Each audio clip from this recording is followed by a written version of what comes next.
আসসালামু আলাইকুম সবাইকে শুভ দুপুর। সবাই কেমন আছেন? আশা করি ভালো আছেন।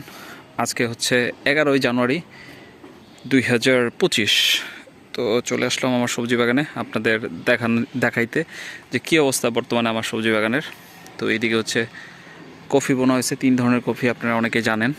এদিকে হচ্ছে উলকপি বলে, যেটা উলকপির সাইজ বেশ ভালো চলে আসছে। এদিকে দেখলাম যে খুব সুন্দর কিছু সাইজের আসছে, আমরা দেখাই। এই যে দেখতে পাচ্ছেন, এই যে ফুলকপিগুলো খুব সুন্দর সাইজে আসছে। এদিকেও বেশ কিছু ভালো সাইজে আসছে। ফুলকপির পাশাপাশি এগুলো হচ্ছে পাতা ফুলকপি। ফুলকপিতে এখনও ফুল ধরে নাই, যেগুলো হচ্ছে পুরোটাই হচ্ছে ফুলকপি। আর ওই পাশটাতে এগুলো হচ্ছে পাতাকপি, সবগুলো পাতাকপি। এই যে পাতাকপিরও বেশ কিছুদিন সময় লাগবে। আর ওই পাশে হচ্ছে ফুলকপি বা শালগম, যেটা বলি না কেন আমরা। এই যে খুব সুন্দর সাইজে আসছে। পাশাপাশি এইদিকে হচ্ছে কিছু গাজর বোনা হয়েছে। এগুলো হচ্ছে সার ছাড়া গাজর, একদম অর্গানিকভাবে হচ্ছে আমরা গাজরের এই যে কিছু চারা দেখতে পাচ্ছি। এই যে ছোট ছোট চারা ওই দিকে আছে, ওই পাশটাতে আছে। আর ওই পাশে হচ্ছে কিছু মরিচের চারা আছে। মরিচের চারা আমরা বুনছি, প্রায় 700-750 মতো চারা আছে এইটুকুর মধ্যে। চলেন ওইদিকে আমরা কিছু গাজরের চারা দেখে আসি, যেগুলো হচ্ছে আমরা সার ব্যবহার করছিলাম। কিছু হচ্ছে আমরা অর্গানিকভাবে করি, আর কিছু হচ্ছে সার দিই। যে এগুলো হচ্ছে সার দিয়েছিলাম। যেগুলো দেখলাম একটু গাজর, ওগুলো আর এগুলার প্রায় সিমিলার টাইমে বোনা হয়েছে। এগুলার সাইজ দেখতে পাচ্ছেন কী অবস্থা, কত বড় বড় হয়ে গেছে অলরেডি। কয়টা করে, 1টা 2টা 3টা 4টা 5টা 6টা করে পাতা, কোনোটা 7টা পাতা চলে আসছে। এই জায়গায় মোটামুটি 150-র মতো গাজরের চারা বোনা আছে। পাশাপাশি হচ্ছে গাজরের পাশাপাশি এইদিকে হচ্ছে কিছু, অনেক আগে আমরা কিছু মরিচ গাছ বুনছিলাম। এগুলোর বয়স প্রায় 8-9 মাসের মতো হবে। এই যে এদিকে হচ্ছে আলু, এগুলো হচ্ছে ফার্মের আলু, যে বড় বড় গাছ। আর এগুলো হচ্ছে আমাদের দেশি আলু। এদিকে হচ্ছে কিছু পেঁপে গাছ আছে, আপনারা দেখছেন অলরেডি অনেকেই। আর এদিকে বরাবর একদম আমরা কিছু মরিচের চারা বুনে দিচ্ছি আবার নতুন করে। এগুলার প্রায় 1 মাসের মতো বয়স হয়েছে। পাশাপাশি ওইদিকে হচ্ছে কিছু লাল শাক আছে। চলেন আমরা একটু আমাদের মিষ্টি কুমড়ার কী অবস্থা দেখে আসি। এই যে এদিকে হচ্ছে মিষ্টি কুমড়ার কিছু গাছ বোনা হয়েছে। এদিকে হচ্ছে কিছু গাছ মিষ্টি কুমড়ার জাংলায় তুলে দেওয়া হয়েছে। আর ওদিকে হচ্ছে দেশি লাউ, যেটা। কিন্তু আমরা একটু হতাশ মিষ্টি কুমড়াটা নিয়ে, কারণ হচ্ছে আমাদের মিষ্টি কুমড়া সবে যে পচে যাচ্ছে। এই জায়গায় হয়েছিল কিন্তু পচে গেছে। এই যে আবার গুটুলি আসছে, গুটুলি আসছে, কিন্তু থাকতেছে না কোনোভাবে। আমরা আসলে রাখতে পারতেছি না।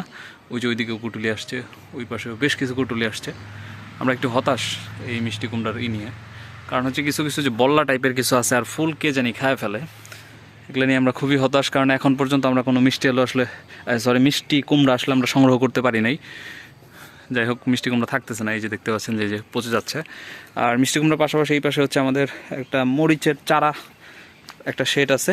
আনুমানিক মোটামুটি এই জায়গায় 1000-এর মতো চারা হবে আশা করি। এর আগে আমরা এই জায়গা থেকে প্রায় 700-র মতো চারা পাইছিলাম, কিন্তু অর্ধেকের মধ্যে পাইছিলাম। এবার মোটামুটি 1000+ চারা হবে। এই যে চারাগুলো সাইজ দেখতে পাচ্ছেন, খুব ছোট ছোট চারা এগুলা হইতেছে। আশা করি এগুলার আপডেট আপনাদের জানাবো। আর এই পাশেও কিছু মিষ্টি কুমড়া দেওয়া হয়েছে, কিন্তু এগুলা মিষ্টি কুমড়া ধরতেছে না। যাই হোক, আমরা এগুলোর হচ্ছে ফুলগুলো আপাতত খাইতেছি। ফুলগুলো, পুরুষ ফুল যেগুলো আছে ওগুলো হচ্ছে আমরা খাই। আর এই পাশে হচ্ছে আমাদের দেশি লাউ নাই, একটা দেশি লাউ নাই। আমরা বিগত কিছুদিন আগে কয়েকটা খাইছিলাম, কিন্তু বর্তমান সময়ে কোনো দেশি লাউ আমরা দেখতে পাইতেছি না আপাতত। হয়তো কিছুদিন পরে আসতে পারে। এদিকে কিছু করলার গাছ আছে, এগুলাতেও তেমন কোনো সারা শব্দ নাই। আর এগুলা হচ্ছে মিষ্টি কুমড়া, ছোট ছোট। এগুলা কিছুদিন পরে হবে। শালগম এগুলা বেশ কিছুদিন পরে বোনা হয়েছে। ওগুলা হচ্ছে শুরুতে বোনা হয়েছে, এগুলো হচ্ছে অনেক পরে বোনা হয়েছে। যাক, এই পাশে আমরা কিছু 2টা ডকির মধ্যে হচ্ছে আমরা কিছু মরিচের চারা দিয়ে রাখছিলাম। এগুলো হয়েছে বেশ ভালো। কিছু পুঁইশাক আছে মাঝে মাঝে। এই যে পুঁইশাক দিকটাতে, কিন্তু পুঁইশাকের যেহেতু এখন সিজন না, এই কারণে আসলে খুব বেশি ভালো হইতেছে না পুঁইশাক। ছোট্ট একটা গাছে পেঁপে ধরে আছে। এটা হচ্ছে একটা পুরুষ গাছ। পাশাপাশি এই পাশে হচ্ছে এটা হচ্ছে মহিলা গাছ। গাছটা ছোট, কিন্তু ফলগুলো দেখছেন কি সাইজের, কি সাইজ, অনেক ভালো সাইজের আসছে। আর ওইদিকে হচ্ছে আমাদের মূলার সাইজও খুব সুন্দর আসছে। চলেন আমরা একটু দেখি। এদিকে হচ্ছে এটা হচ্ছে মিষ্টি আলু, এই পাশে হচ্ছে কিছু গাজর, এগুলো হচ্ছে গাজর আমরা একদম বীজ বুনে দিয়েছিলাম। আর একটু আগে আমরা যেগুলো দেখছি ওগুলো হচ্ছে প্রথমে টবে বুনছিলাম, টবের থেকে পরবর্তীতে আবার এই জায়গায় না বুনছি আমরা জমিতে, বাট এগুলো হচ্ছে সরাসরি একদম বীজ বুনে দিছি, বেশ ভালো কিছু সাইজের আসছে। আর এই পাশে হচ্ছে আমাদের রসুন, আর এগুলো হচ্ছে পেঁয়াজ, পাশাপাশি হচ্ছে মূলার সাইজও বেশ ভালো চলে আসছে। আমরা একটু আগে দেখছি কয়েকটা মূলা খুব সুন্দর সাইজে চলে আসছে। এদিকে এদিকে পাঁচটাতে যাইতে হবে, এই সেদিকে খুব সুন্দর সাইজে চলে আসতেছে। হয়তো সপ্তাহখানিক পর থেকে আমরা মূলাগুলা তুলতে পারবো আশা করি। এপাশে হচ্ছে ধনিয়া পাতা। এই হচ্ছে মোটামুটি আমাদের বাগানের আপডেটটা। যাই হোক, সবাই ভালো থাকবেন, দেখা হবে আবার নতুন কোনো ভিডিওতে। সে পর্যন্ত সবাইকে আসসালামু আলাইকুম।